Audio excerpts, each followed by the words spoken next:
Okay, everybody, welcome to the first trial episode of the Terranborn podcast, where we discuss Terranborn run events local to Colorado, Denver, Colorado specifically, but also Springs, maybe some stuff up north in Longmont as well. Um, I am Nick Smith, one of the creators of the Terranborn, which is just a group of dedicated narrative players here in the local Colorado Heresy community, dedicated to narrative play specifically, get that competitive shit out of here. Um, I'm joined tonight by Ben, who is another founding member of the Terranborn, and who most recently ran our last event, which was Brothers in Blood. So, Ben, why don't you introduce yourself a little bit? Indeed, howdy guys. As Nick said, I'm Ben. I play Dark Angels, Night Lords, World Eaters, whole variety of armies. Really, if I could have it my way, I'd probably play a little bit of everything. Um, but yeah, just trying to create a good atmosphere of narrative play, um, where the narrative kind of drives everything, and whack stuff is not what we're going for. And yeah, as Nick said, I just ran an event a few weeks ago down in the Springs, called Brothers in Blood, where teams were randomly assigned the day of, and people had to kind of create their own narrative for why they were allied up and if they were fighting well together and things like that. Um, so yeah. Yeah, it was an awesome event with a sort of great premise and idea behind it. Went over super well. I think everyone had a great time that I talked to. Um, why don't you tell us a little bit more about sort of how you came up with the event idea, and then a little bit of how exactly that worked as far as rolling the allies, and then maybe I'll go over the games that I played there, and we can then go from there. Yeah, absolutely. We had been kind of, I think, talking about in our group maybe doing some kind of doubles event for like a little while. Um, and so I had been thinking about, what could kind of differentiate, uh, rather than, just people coming in with their own teams of two and, just buddying up with friends. Like, okay, well, maybe I'll just make everybody partner the day of. And there were some, partnerships that wouldn't work out. Like one of our guys, Sam, was running demons, and a few people were running like custodes. And obviously, that would make no goddamn sense if those were going together. So we made sure that that wasn't going to be an issue. But really, it was just mostly kind of all right, let's roll some dice, see who's partnering with who. I made like the first few people roll like a d20 because it was a 20-person event, to kind of Perfect. figure out who their ally was going to be. And I think pretty much every combination ended up working really well to like the narrative. Like Sam was running Slanesh demons and was allied with an Emperor's Children player, and it was like, can't really ask for more than that. Just perfect, and he rolled Yeah, first too, which was he was the just first. right Yeah, off the bat amazing narrative. exactly. Yeah, I mean, it was crazy because there were 19 other people. He could have gotten the Emperor's Children were it, and it was a good moment. And most of the other teams made a lot of sense, and I would say the only team that didn't really cohesively work together really well were Night Lords and White Scars. But they narratively made it to where they weren't working so well, and they were kind of butting heads and fighting like within the narrative, not like as actual people. They got along well Of outside of the game. course, yeah, and I mean, one for one pair up in a team of, or a 20-player event, that's pretty good odds. Yeah, I know. It was crazy how well all the teams just kind of worked themselves out. Um, we had a lot of interesting combinations. Like I said, we had like Raven Guard and Solar Auxilia were one of the teams, and they worked. I mean, they were both not expecting to do great, right? Raven Guard are not known for being a super strong legion, and Solar Auxilia are Solar Auxilia. They're not really a strong army either. Trash. But they actually kind of blitzed like every game they played. They tied their first game against Custodes in Alpha Legion, which was like an uphill battle the whole game. And they won their second and third game too, which was just wild. I mean, it was not to be expected, but they were working in great cohesion. Their armies were working really well together, and just narratively, it all came together into a great combo, and they were just kicking butt. Yeah, it was awesome to see that sort of like liberation force sort of theme come through with the Raven Guard Ox team up.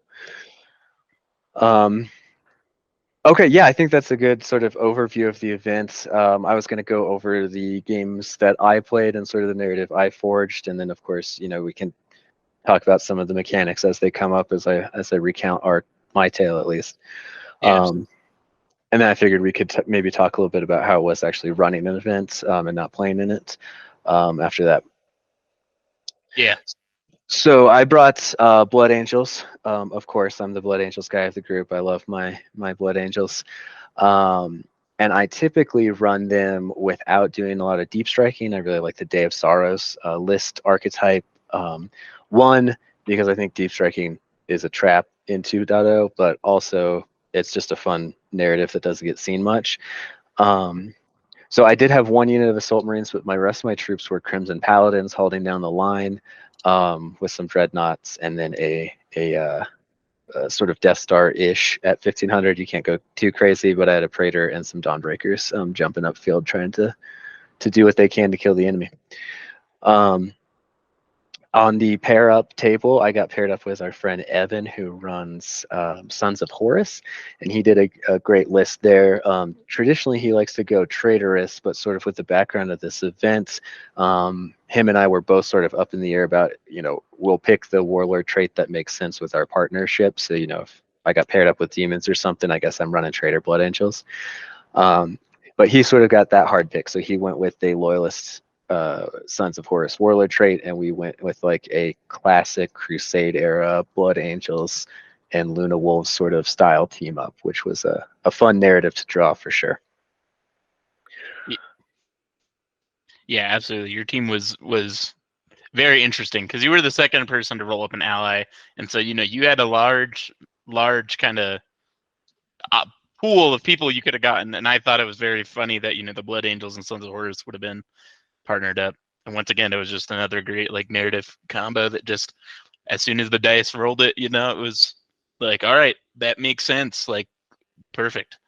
Yeah, absolutely. And the narrative I have for my personal Blood Angels army is sort of like Cygnus survivors. So they were at Cygnus and had to cobble together field repairs and whatnot as they were leaving. And with the background narrative of your event, it was a sort of you wake up in the fog of war, not really realizing what battlefield you're on, not knowing who those guys are, but knowing for sure that the guys across the table are shooting you now. So you have to team up with those guys against them, right? Yeah, exactly. It was like you just said, essentially the warp working its weird magics and mysteriousness into forming these kind of weird pairs. Exactly. And so we sort of fluffed it up a little bit that my guys weren't quite convinced of the heresy yet because of Cygnus is obviously where the Blood Angels learn of the betrayal, right? So they were sort of going back on the Sons of Horus being Luna Wolves, like you guys are kind of cocky for renaming yourselves, but we'll run with it for now, especially because we've worked so well together in the past. And as far as my Blood Angels are concerned, everything went totally fine. Horus didn't do anything wrong, and they had a great time with their friends. Yeah, absolutely. And so, yeah, in our first game, we actually paired off against Sam's demons, Slanesh demons, and I think it was Ryan and his Emperor's Children, which was, the other great pairing. It was a solid game. I think there were some mistakes made on the traitorous side there as far as deployment, and then just as the game went on. The biggest mistake, I think, was Sam deciding to use a telepathy power, or maybe it wasn't telepathy. He used his big demon used his power to do the shooting, psychic shooting, which I was then able to do my reaction, Blood Angel's reaction to Yeah. charge him, which was a big error, I think, in turn one. Yeah, I think he was, if I remember right, he was trying to pin your Dawnbreakers with the telepathy power, and he like narrowly failed to get it off, and it was like just rough because then Blood Angels is, as you said, can just get in there with the charge right after. Yeah, that was actually his second failed psychic power. His first one, I guess maybe he didn't do the psychic power. He just did the shooting thing and was like, this is probably not going to kill Terminator, but I should try to shoot the unmaking of the Terminator. And of course, I rolled the invuln and then made the charge with the Crimson Paladins, which tied his psyker down. And then, yeah, you're right. When he tried to pin my Dawnbreakers, he ended up perils of the warp and killed himself. Yep. Which was, Sam's luck is something to behold, truly. yeah, especially with those perils rolls, it's like you're the demons. You should be better at this, right? Yeah. Um, so that game was a bit of an uphill fight, I think, for the demons after that first turn. But the missions were all very fun. It was the first one you designed was a mission where the objectives you would score them, but then if you scored them, the objectives moved closer to the opponent's deployment zone. So like if I scored one turn one, it would move towards the opponent, but if they scored it that next turn, it would move back towards me, which was a great mission design, I think, for making armies really meet in the middle and move forward to tactically engage. Yeah, absolutely. I had played like a game with a friend of mine, and I can't remember what like mission packet we used, but it had very similar objectives to those, and it really stuck with me because it felt like a really cool kind of like, just as you said, kind of a way to push like the objectives and kind of just move them around and make the like line of battle not just feel like dominant in the center of the board, but kind of push and ebb and flow. And I think that worked pretty much on every single battlefield. So Yeah, that's good to hear because it worked out great for our game. It was a really fun way to engage with the objectives, and I think the fact that they moved definitely changed how we played. It made my assault marines, super valuable with their movement. And actually, Evan, his assault marine unit had the same thing going on, where we were able to sort of score it early with our troops up front, and then push hard with the assault marines to keep scoring. So our strategy worked out pretty well as well. Although I will say Evan got super lucky. He got about as lucky as Sam was unlucky, where yeah, he had a Castaferum las cannon dread that managed to shoot at a predator squadron, roll 2 exposed results, and roll the whole squadron. And then when the Emperor's Children outflanked his little what are those little tanks? The sabers. Yep.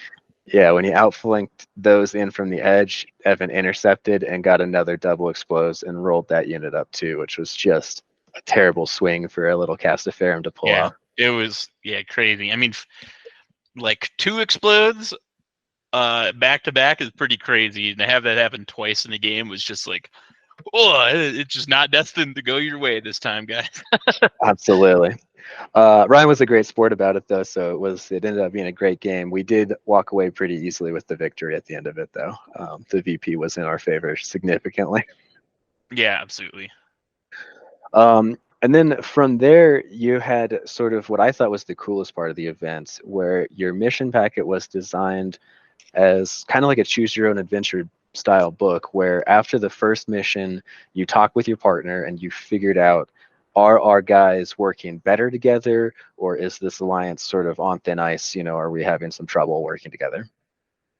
And that gave you the opportunity to proceed to do either one mission where you get a bonus for working better together, or another mission where your objectives are literally different, but you have a different sort of set of abilities for not working as well together. Which is a great idea for an event. So tell me a little bit how you came up with that. Yeah, so kind of when I thought of the theme of like these random pairings kind of being determined and going together, I thought about how I wanted the day to progress in a way that would either like reward whatever narrative you were deciding to go with. And so obviously playing asymmetric missions are a little bit funky, but I definitely kind of knew that that's where I wanted to go. Like if you were going to stick together with your partner, that you were going to have different missions than if you guys were kind of clashing heads a little bit. And so as you were just saying, for round 2, it was really just kind of like, as you said, kind of, are we meshing together well? Are our forces cohesive, or are they not really going together as well? So you had like 2 options. And one of them was kind of more about taking objectives. And this mission, I think, was probably the least strong out of the missions that I kind of designed. You had to hold an objective in both table or opposite table quadrants rather to score them, but they would give you more points. I think one group out of everybody who played that mission scored it, and 9 out of 10 of the teams played that mission. Which, I mean, once again goes to show, the narrative was making the alliances work, but at the same time, that mission was just not super successful in execution. So it's like, okay, well, I took it down. Now I know for next time. But the opposite side, if you guys were kind of like fracturing, was if you held an objective, you removed 1 victory point from your opponent's tally. Oh, that's fun. Yeah, so that way it was more about like, it doesn't really matter about holding, like opposite objectives or anything like that. It was just about denying your opponents. Like, okay, well, we're not really going together well, so let's just stick it to the enemy who is, essentially. I mean, I love that narrative. It is pretty impressive that only one team out of all of them decided to go with the sort of not working well together theme, which is fun. That's sort of unexpected. You'd think that it'd be a little bit more split with the factions represented, at least. Yeah, it was definitely a little surprising, but I think it was also a little bit like, I think some people out of game were kind of like, well, I don't want to be, the guy who's like, I don't think we're working well together. But it's hard to be the bad guy. Exactly. With Alec and Nate, who were White Scars and Night Lords, I think they completely set aside, like, out of game, we're hanging out, we're cool, we're both kind of new and learning how to play the game, but in game, this is not working well. Like Night Lord and White Scars are not the guys to be fighting as teammates. So. Yeah, it's got to be like the top of the list for worst team ups, I think. Yeah, for sure. That's a good point though. Nate and who was the White Scars player? I can't remember his name. Alec. Okay, yeah, they were both pretty new to the game. In fact, Nate, I think, had a pretty ambitious painting goal that he did not achieve. So you lent him out some of your Night Lords to get him up to points, which was awesome. But I did hear after the event that he had a great time because the narrative was such a strong focus. Some of the rules were getting a little too crunchy, I think, for him, having not played too many games previously, but just having good people around doing good narrative was still made it a great day, even if it was a little bit of I have a headache and have to go home at the end of it. Yeah, absolutely. And yeah, I mean, most of you guys also drove 2 hours down to like play the event. So thanks everybody for making the trek. Like I said, this was hosted in the Springs, and most of the group is north of Denver. So it was a trek for sure. Bit of a drive, but we all have to return the favor to you because you live in the Springs and have to come up for our bullshit. So indeed. Okay, yeah. So then to go for sort of my experience with that second mission, we were having a great time. We were vibing together and figured, yeah, we can continue this sort of Sons of Horus / Luna Wolves, Blood Angels team up.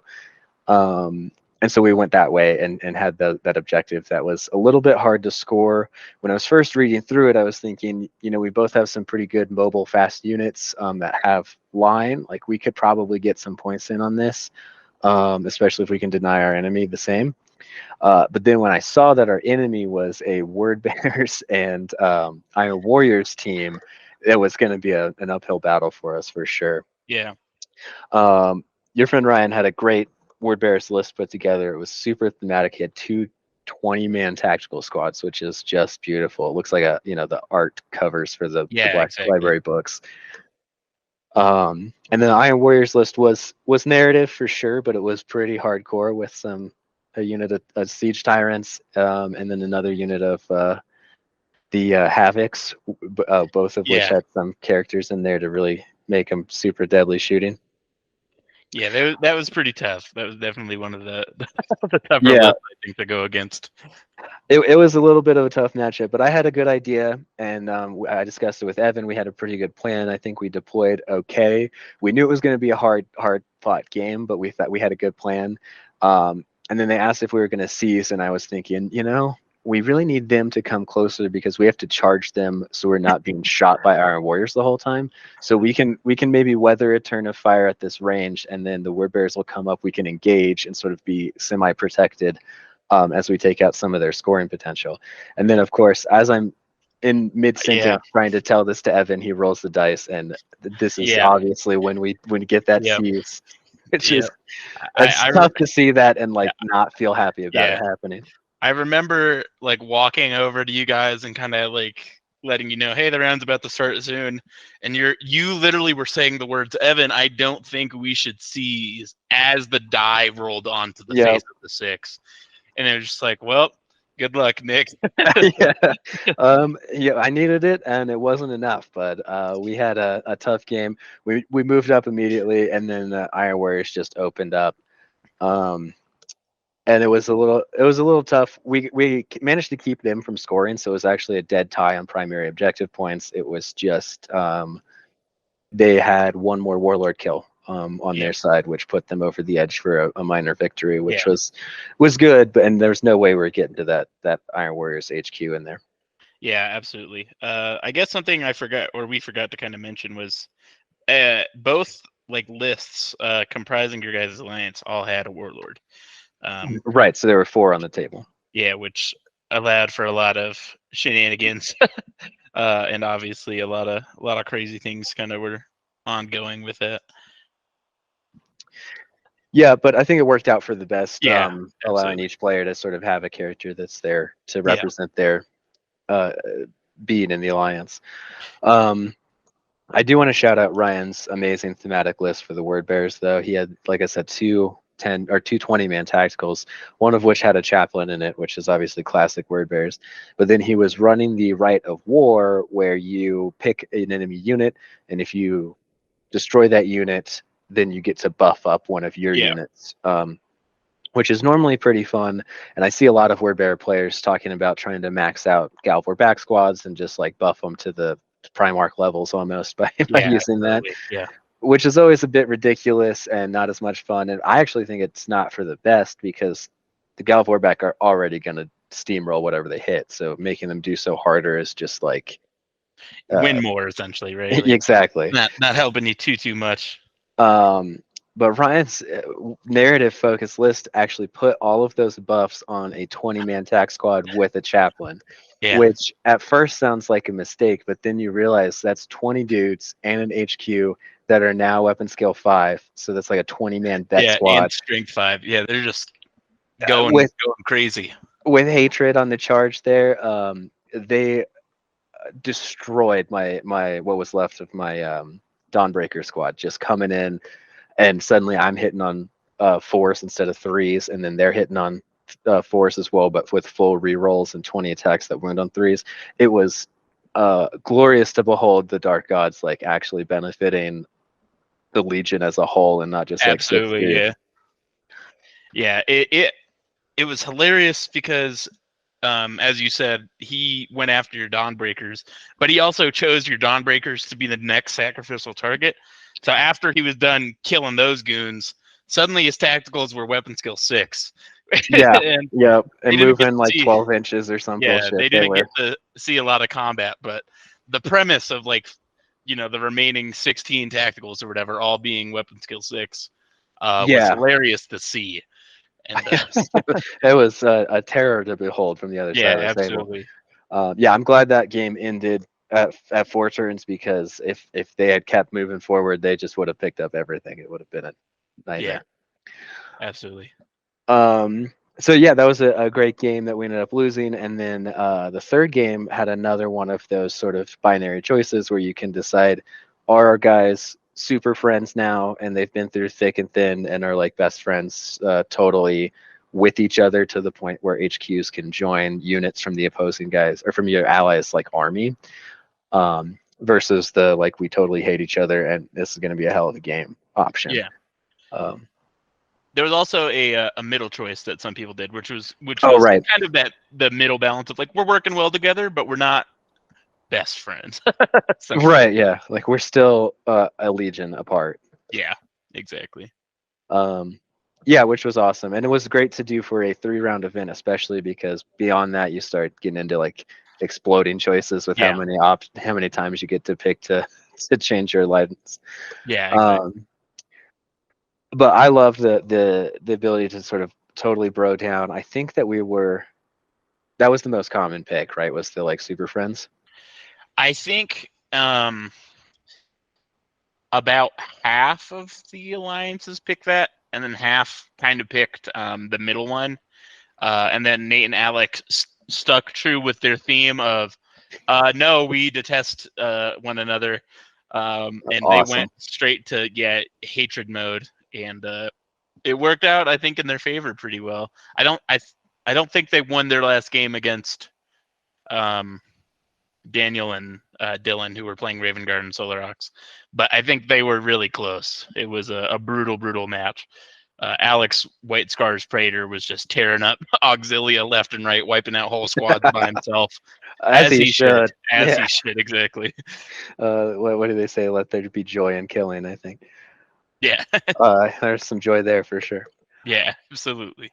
Yeah, and then so Evan and I, we went with the Super Friends team up, and so Evan's Sons of Horus Praetor actually joined my Dawnbreaker and Praetor squad, so we could be sort of like back-to-back buddy cops in a Kill Star, Death Yep. Star, which was a great look, and it was really cool to put them like side by side at the top. We put them right on this building and put the Dawnbreakers around them, and we're like, we're going to charge forward and just kill something. But we ended up playing an Iron Hands Alpha Legion list or alliance, and the Alpha Legion, of course, infiltrated some headhunters and almost immediately sniped both of our HQs. Yeah, Like, if he hadn't split the fire between the two of them, he would probably have killed one of the HQs there, which was yeah, rough start to the game. for sure. But we bounced back and slaughtered that squad. Obviously, we overkilled them a little bit for their temerity, and then surged forward. And we had about, I think, the worst thing that can happen to a Death Star happen.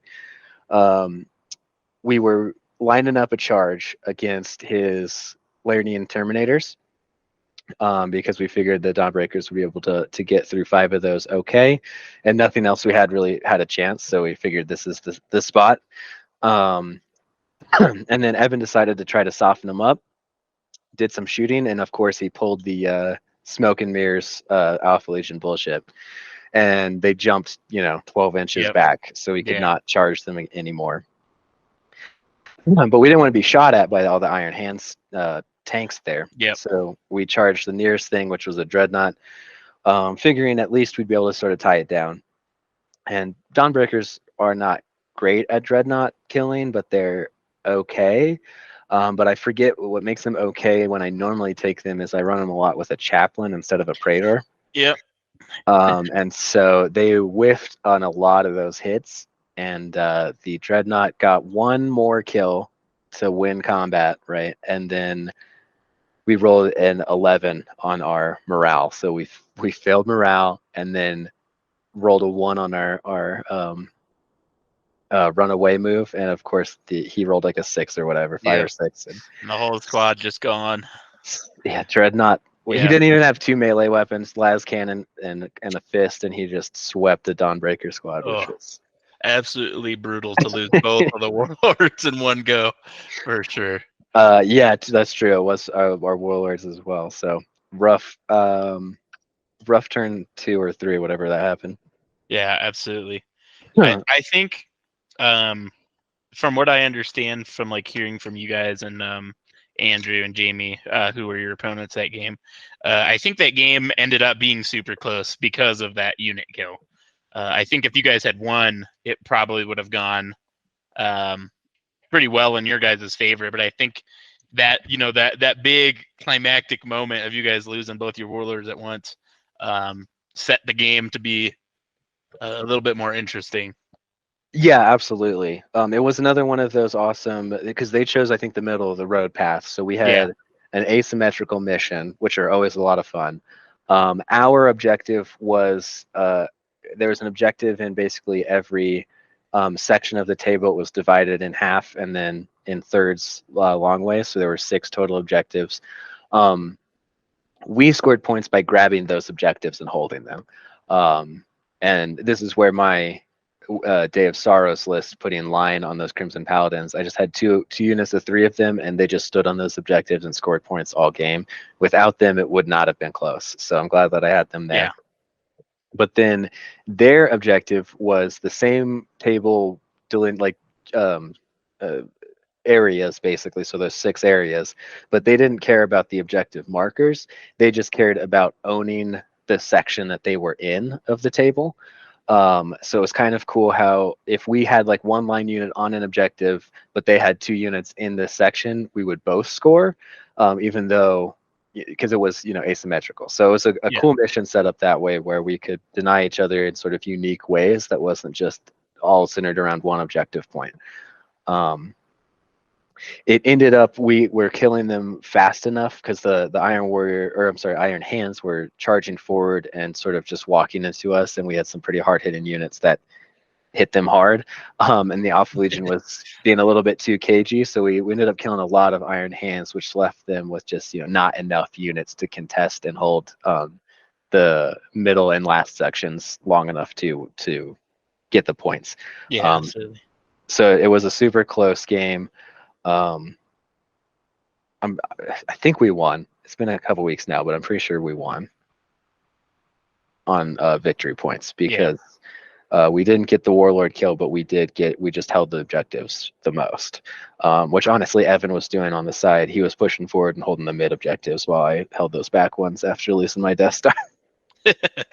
It's tough when you invest so much into one unit and then it all gets killed immediately, right? Yeah, it is what it is. I mean, the other thing was I loved the idea that our warlords could join in, like independent characters could join units in the opposing guy's army.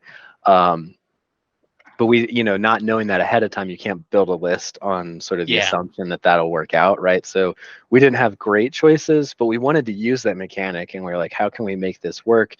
Doesn't make sense for you to leave your Dawnbreakers. It doesn't make sense for me to whatever. And so we figured back-to-back buddy cop is like the only way to make it work. So one of us takes the challenge and the other one just kills the squad was like the idea. Didn't work out that way, but I think it was a cool mechanic at least that rewarded it. It probably would have gone a little bit better in like a 2,000 point each list where there were a little bit more characters because there were usually only 1 maybe 2 in the list that I saw. 1,500 points. Just, for sure. Yeah.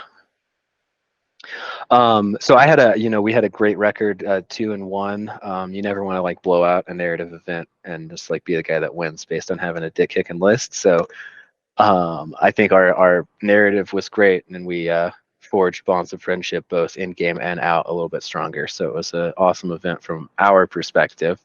How did the rest of the event go, like from your organizer perspective?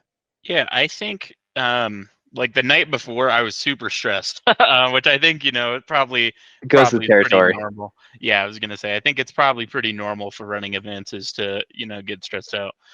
So the night before I went to bed really late because I couldn't get to sleep, and then I woke up really early because I couldn't stay asleep.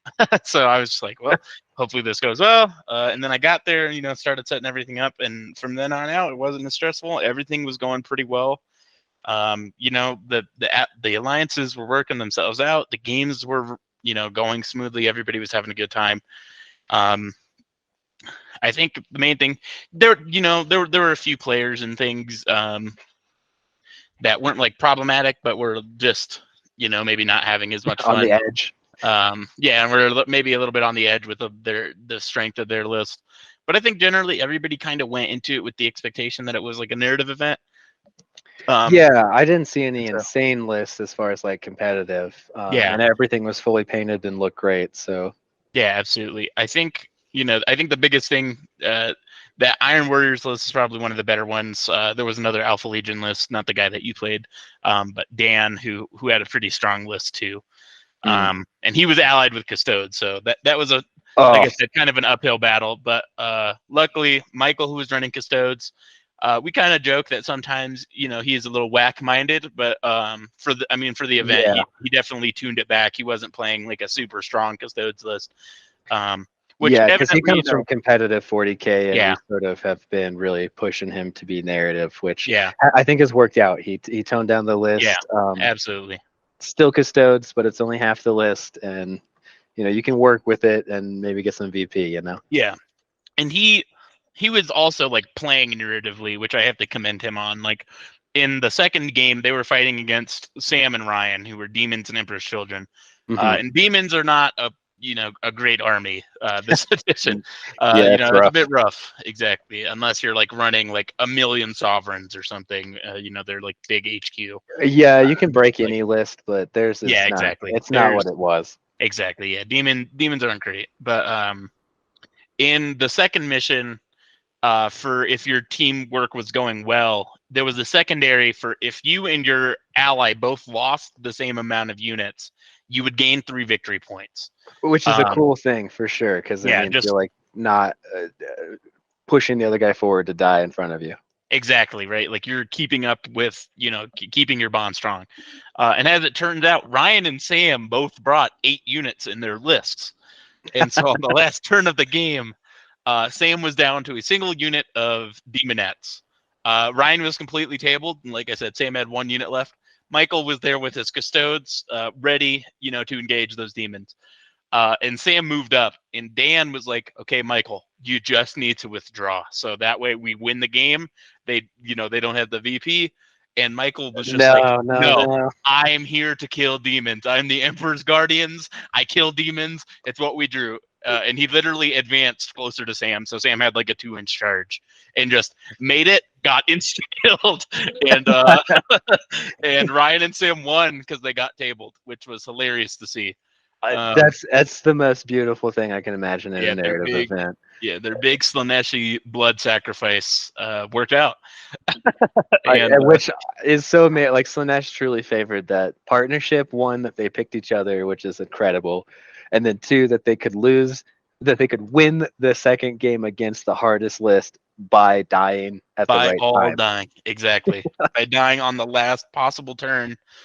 And I mean, the fact that they both had the same amount of units in their list. I mean, just everything came together for that one game to like It's just beautiful. like a perfectly Slaneshi ritual. Just like utterly crazy. But yeah, I mean, I think having run it, it was a lot of fun. I think I did pretty well in keeping everybody organized and kind of like, hey guys, we got this amount of time to play around. We're not gonna have time past that just because we have a schedule to keep to, and so I think Yeah, kind of had it handled. you were doing good keeping us on the clock. We started a little bit late, so it was off to a rough start as usual. I think that's just how events kind of go, but Yeah. you're doing a good job, and you budgeted the right amount of time as well for especially some of those 4-turn missions. And then just considering when the store closed, like I didn't feel rushed at any part of the event, and I think that was pretty Yeah, universal. absolutely. I think most people, yeah, like you said, weren't too rushed in anyway. Though I mean, it was also like 3,000 points a table, 2 hours a game, which is like a little bit fast. But I think a few players moving everything and kind of operating definitely speeds it up. I think the games were kind of coming to their natural conclusion anyway by the time I had to be like, okay, guys, 5 minutes left. Yeah, the ones that are ours, we didn't quite get to the last turn. It was always obvious how it was going to go, which I think can sometimes come from experience, but also from just narrative players, willing to talk through that last little bit of the game. I think team games can be difficult for events just because team games, in my experience in 2.0, just always take slightly longer than the same amount of points than a 1v1, right? Absolutely, yeah. But I love the idea and the narrative behind it. I think was strong enough that was not noticed by anybody, at least not by me or the guys I played with. I never felt rushed or pressured to get the game moving. It was always pretty good pace, keeping things going and having good narrative moments come up. Yeah, absolutely. Yeah, so then, I mean, we've already hit probably some of the best highlights of the game, but are there any other sort of best of moments that you can think of?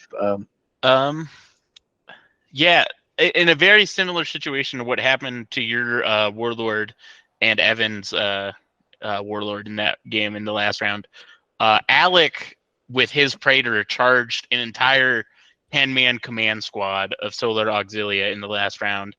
And, brave. They're vets, they can do all right. They had a Lord Marshal, dealt like a wound or two to the Praetor. The Praetor just cuts through like 3 guys. They fail morale. He swept the entire squad. Oh, wow. Just, like murked all of them. Just this whole command tertio down to one lone Praetor. Just as you said, killing with joy, truly Yeah, the White Scar's way, just cutting down these mortals. just one Uh, badass with a big sword. yeah, absolutely. Um, and another funny moment that arose from the final round. Ryan and Lonnie, word bearers and Iron Warriors, were fighting the Custodes in the Alpha Legion in this final round. And Ryan was determined that he was not going to run away from these Custodes. He's the word bearers. He's the devotee to the gods of chaos, and the Emperor's lapdogs were not going to push him. Big And brass so, balls. yeah, exactly, absolutely. The Custodes are running up the field. They got this 5-man guard squad about to engage Ryan's 20-man attack squad. And Ryan just like suicides his Galfor back into the squad along with his Praetor. And Michael, shield captain, issues a challenge. Ryan accepts. They both punch each other in the face. Both die, and the rest of the Galvor back get insta-killed by the Custode. And Ryan's like, I've done what I needed to do. I sacrificed the Custode to the Dark Gods. We're winning this game. I mean, that gene suit's worth a lot. Exactly. They got handedly destroyed, but Ryan won in spirit because he did sacrifice that Custode. That's So, that's beautiful. That's exactly. and that's the beauty, I think, of narrative games is you can see a Custode army across the table and you can say, I can't win this game. But your army has something that they came here to do, and if you declare that narrative, you can still have a great game with some awesome moments and not necessarily expectation of winning. Yeah, exactly. 100%. Cool. Yeah, and so this was the first event that you've run, right? Yeah, this was like you just said, the first one I've ever really like tackled. I think I probably went a bit all out. Like I probably didn't have to go as far. Like I designed 5 completely like kind of custom missions up. Which Yeah, was which was a shock too because everyone was expecting 3, and you just went above and beyond hardcore. Yeah, I don't think you went too far because it was a great event. That was awesome. The only thing that would have maybe made your effort a little bit more worth it is if we got 40 guys out there for 10 tables rather than 5. But it is what it is. I was gonna ask basically, what are some things that you're considering or thinking about to improve for the events that we're running, especially locally going forward with the Terranborn, like lessons learned type thing. Yeah, I think really, I think what we kind of hit on like pretty well at this event was just really good narrative, really like good community. But like I said, one of the missions was pretty imbalanced. Like I said, 1 out of 9 teams who played it actually scored an objective off of it. So like definitely just like if you're gonna design custom missions, be able to like definitely shift them, kind of move them around. Like they're not all gonna be absolute bangers the first time. So just move with it. Yeah. Like next time, I'll change it up. I know what to do better. Yeah, there's something to be said about playtesting the missions, but there's something else to be said about how awesome it was to discover the missions as you chose your adventure of narrative allies. Like that was, I think that I think it was worth it. worked. Yeah, I think that definitely worked. Kind of giving people a different choice, and like most of the people during the second round were all playing the same mission, so it didn't really like lend itself super well. But just having that kind of option to be able to do the different things and like be able to kind of discover like what your opponent is trying to achieve, especially in the last round where everybody kind of was doing a lot of different stuff, being that there was 3 missions, was really neat. Or the second round, like we didn't know the other guy's objective necessarily. Yeah, for sure.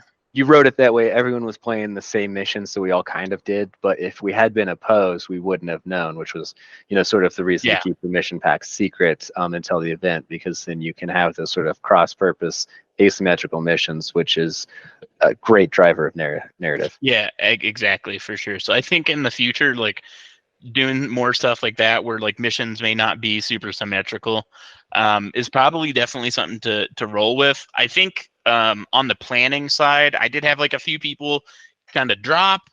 and things like that. And so it was hassling trying to get people to kind of fill in. And then some people didn't show up the day of. And some people told me that they weren't going to show up the day of because, they had a whole variety of like problems going on that day. And it was like totally fine. But, some people also just didn't show up. And that definitely like throws a wrench in the plan. Especially when it comes to time to start rolling dice. You don't want to be waiting on someone that isn't even going to be there. Exactly. And especially just like the nature of the team game, like the event was designed with 10 teams in mind. 3 people did not show up, which meant that we had like 17 players, which was just a really awkward number. And so there was like one team of 3 players, which kind of probably wasn't like the greatest day for them, but I think they still made it work and they had fun too. But just having to kind of adjust on the fly and be like, hey guys, is that okay? Like if 3 of you guys are going to be on the same team, and and I'm not exactly sure how they volunteered for that, but we did talk about that previously. I think that worked out very well because I talked to Richard, who was one of the 3 guys, and it kind of worked out with. So he was playing Alpha Legion, and obviously people have to shift some lists around right away to suddenly lose 500 points. But I think it worked out for the best as far as some of the list composition goes, because the other guy that had actual painted Luna Wolves had a Spartan that was a bit much probably, and so him losing that team of 3 maybe worked out for the best overall. I did hear from Richard that he spent more time than he anticipated sort of waiting around, but he was playing Alpha Legion in a team of 3, so it's not crazy that happened. It's just unfortunate that we had to have the team of 3. Yeah, exactly. So there's not really like a contingency I can, make to prevent like, oh no, I have like, somebody dropped the day of and da da da. So I did my best, trying to fill in as we kind of said. And I think it worked out in the end. I wasn't for sure. Yeah. The only thing you can do is have someone on standby to fill in, but that's sort of difficult to actually do unless like you're ready to jump in with the list to make it even again. But and I had I was prepared to play if I needed to, but just because my worst fear was that we would have 17 players. If there were 18 players, we'd have 9 teams, and then I was just going to play a 3,000 list. Sure. And just fill in as like a whole team and play just like, try to create a good narrative experience for whoever was having to play me and, whatever. But there being 3 players missing meant that was not possible because whoever right. Was left over would still not have a teammate. And so I think it's got to be inherent risk, I think, to team events, right? Like that's just what are you going to do? So I think it ended up working out great. Everyone still had a great time. I think it probably made pairing and getting people to play on tables they didn't play on easier to accomplish as well. So that worked out. Because that's one of my favorite parts of events is going and playing on tables that I don't own and bring all the terrain for. So I always like to do that. Yeah, for sure. Cool. I mean, so great event, probably 9 out of 10 in my books, which is awesome for your first one. So yeah, totally. Cool. Yeah. So anything else you want to talk about the events? Otherwise, I think we can kind of go talk about the upcoming one because we have some details on that. Yeah. I think we talked it up enough. Hopefully, if you're listening to this, you have an interest in coming to some of our future events we'll be running and stuff like that. And I mean, the next event that Sam is running is going to be phenomenal too. Yeah, absolutely. So this is what we're all about, the Terranborn, running these narrative events. So our member Sam, who brought the demons and got paired with Emperor's Children and the beautiful Slaneshi sacrifice, is running another event that's going to be meant to drive out the weirdest armies and units that exist in Heresy. Obviously, it's Marines on Marines, as it should be. That it's a game about a civil war, but it's fun to see things like Solar Ox, like demons, like militia, just all the weird stuff that you don't normally get to see on the tabletop, especially with the way GW's released a lot of their their lists in 2.0, some of those are pretty weak compared to Yeah, absolutely. Marines. So the idea for the next event, it's called Desperate Allies. It's going to be in April of 24. And essentially, you have to take an allied detachment, and it can be Marines, but Marines cannot be more than 50% of your list. So it means that you're going to have to take Knights, you're going to have to take Militia, or something like that. The Demons of the Ruinstorm stupid rule that disallows allies, which doesn't really make sense to me. Like, why would you care if you could ally the shittiest army? um, is being lifted, so you can ally for that. So I'm going to be bringing some of my Demons of the Ruinstorm, along with some Word Bearer allies, because that's pretty thematic and on point.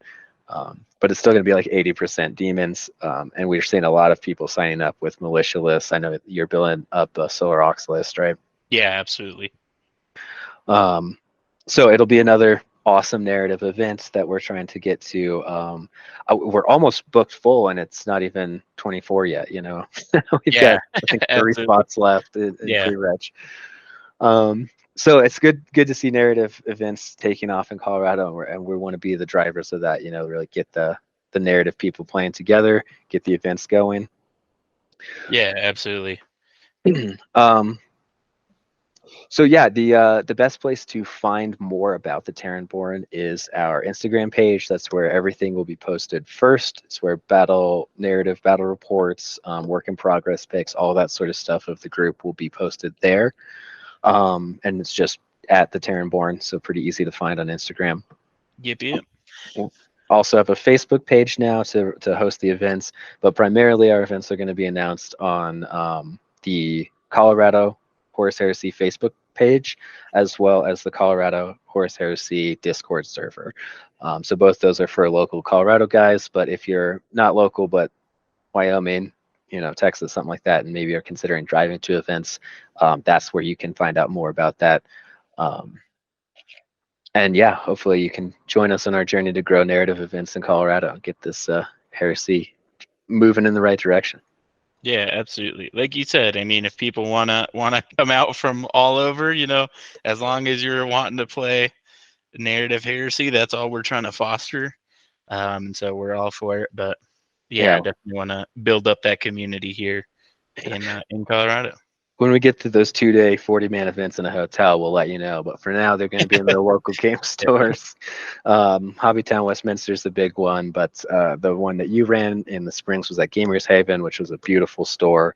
Definitely check them out if you're in that area. But I think that's all for this segment, this review of Brothers in Blood, the excellent Terranborn event put on by Ben. Yeah, absolutely. Thanks for letting me talk about it, Nick. Absolutely. Thanks for talking about it, I guess. Cool. Well, we'll have another segment here coming up for the test podcast. Hopefully it goes out well. And if we're recording this for the 10 people that already went to the event, that's also fine. It's just fun to talk about. Absolutely.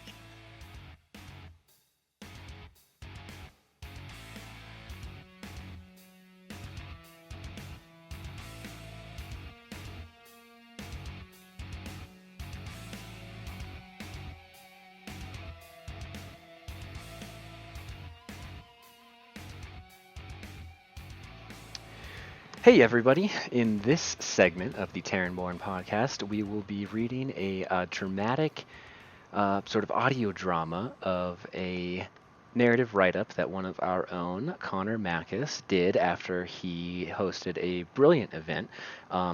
And his event was centered around a specific system with tables set up to represent different zones, and he had outcomes based on missions that affected what happened in each of the zones, little bonuses, that sort of thing.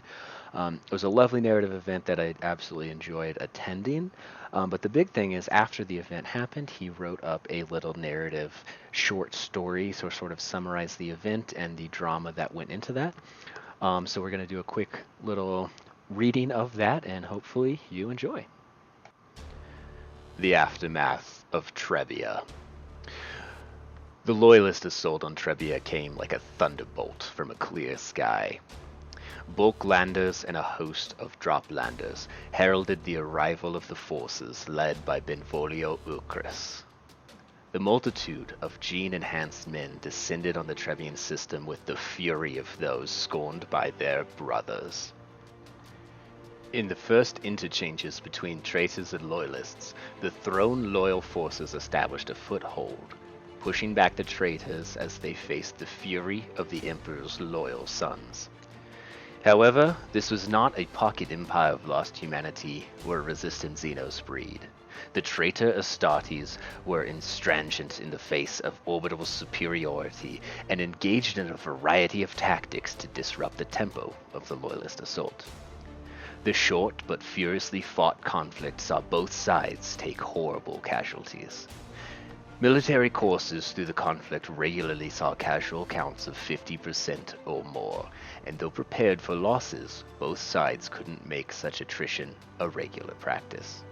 By the end of the first phase, the Loyalists had withdrawn to their fleets, and the traitors had secured the anti-orbital defense platforms that ringed the inhabited planets of this system.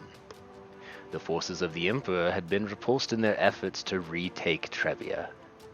After the invasion, there were over 150,000 civilians that had met their end in the fighting. The Loyalist disruption of orbital activity through their system-wide superiority meant the disruption of trade. For developed systems such as Trevia, this signed the death warrant for millions, as vital supplies and food did not find their way to established industrial centers. Despite the destruction wrought in the Loyalist assault, it was primarily the traitors that held the hatred of the common people following the assault. This, along with limited evacuation efforts undertaken by remnants of the Salamander's Legion, left a steaming vein of hate boiling under the surface of the traitors' oppression and a glimmer of hope to the remaining Loyalist forces in the system. Benvolio Ukris is now placed in a terrible position. If he attempts another frontal assault against a prepared enemy, he may emerge victorious. However, he may also find his already reduced forces reduced further to a pale shadow of their might. The likelihood of his fleet being scattered before a ready defense now much higher with the remaining traitors on high alert. The War Master cannot be let to have this system. Its wonders and terrors would provide an occupying force, many wonders to turn against loyalists defending the long march to Terra. The industrial outpost of the world, though reduced by the fighting, is still significant. And most importantly, the system is a refueling station on a stable warp route that heads towards the established Imperium and Terra. If the system cannot be taken, it must be rendered unusable for the traitors. Ukris sees three main methods with the time and resources available to him. He could have his forces attempt to evacuate as much of the populace as possible. Much of the technologies and industries could be sabotaged by the workforce, so that an untrained and indentured replacement would be the only option. His forces could attempt to destroy the means of starship repair in system, and mine the Mandeville translation points. The loss of shipping would be deadly to many, but it would eliminate the system as both a harbor and a shipping passage. Lastly, his mind tunes to the dark but inevitable calculus of war. A scorched earth series of strikes to eliminate the usefulness of the system to any traitor that might use it further the War Master's goals. Sitting in the command throne, Benvolio mulls these prospects over as he broods on his bleeding fleet. Whatever he decides, it will decide the fate of Trevia for the remainder of this horrible civil war. Throughout all the wars of men, the ghosts of old knights still haunt the arcologies of Trevia. Abominable intelligence and other horrors still stalk the ruins of civilizations long dead, even as mankind tears itself apart in this new, dark age.